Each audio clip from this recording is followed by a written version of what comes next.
ওই শোনো কে ডাকে মন ছুটে যায়, ভোরের সকালে যদি তোমাকে পায়। কুয়াশায় ঢাকা আবছা রাস্তা, টিমটিমে পথ দেখায় এইটুকুই ভরসা। ছাতা হাতে দাঁড়িয়ে পাড়ার মোড়ে, অপেক্ষায় থাকি আমি ঘড়িতে 12টার কাঁটা ঘোরে। ওই দেখো কে আসে সাইকেলে করে, সামনে দাঁড়ায় এসে ডাকে আমায় হাত নেড়ে। মনে লাগে রং, মুখে আসে হাসি, রাস্তা পার হয়ে আগে তোমার কাছে আসি। হঠাৎই ঘুম ভাঙে দেখি শুয়ে বিছানায়, স্বপ্নেতেই থাকো তুমি সুর বাঁধা আয়নায়।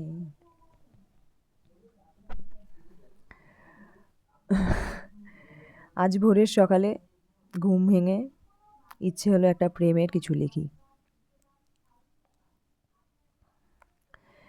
হ্যাঁ, লিখতে গিয়ে কবিতার জায়গায় হয়তো খানিকটা গানের সুর দেওয়া একটা ছোটোখাটো গানই লিখে ফেলেছি। আমি সেভাবে সারেগামাপা দিয়ে গান লেখা আমার পক্ষে সম্ভব না, অত জ্ঞান আমার নেই। বিটসে ফেলে যতটুকু ওয়ার্ডস রাখা যায় সেইভাবে চেষ্টা করেছি। কখনো সেভাবে গান লেখা হয়নি, হয়তো 3-4টেই লিখেছি, কবিতার ভাষায় গান যাকে বলে। কবিতা আর গান লেখার মধ্যে আমার মনে হয় গান লেখা একটু বেশি কঠিন,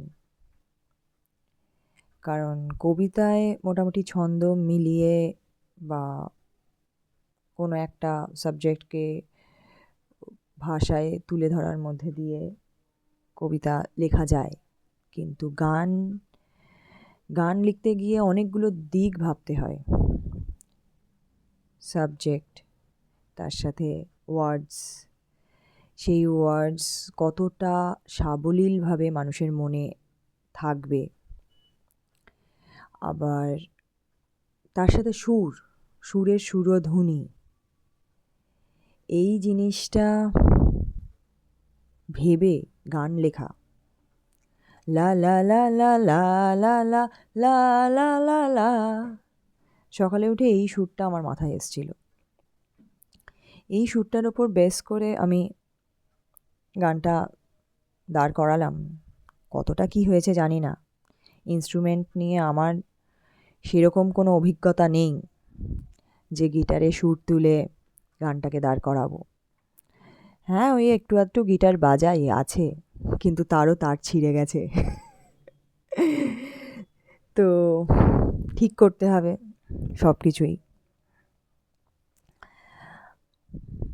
কালকে গাড়ি চালাতে চালাতে কলেজে পড়া একটা ছেলে মেয়ের রাস্তা দিয়ে হেঁটে যাচ্ছিল, হয়তো নতুন নতুন সম্পর্কে পড়েছে। ওদের ওই মিষ্টি যে সম্পর্ক, সেটা দেখে আমার ইচ্ছে হলো আবার একটু ফ্ল্যাশব্যাক করা যাক লাইফে। তো সেটা নিয়েই আজকে আমার লেখা। এই গানটা নিয়ে কেউ যদি আমায় কিছু সাজেস্ট করে যে আরও কীরমভাবে কী লেখা যেতে পারে বা সুর ধরা যেতে পারে, তাহলে আমি খুবই আনন্দিত হব।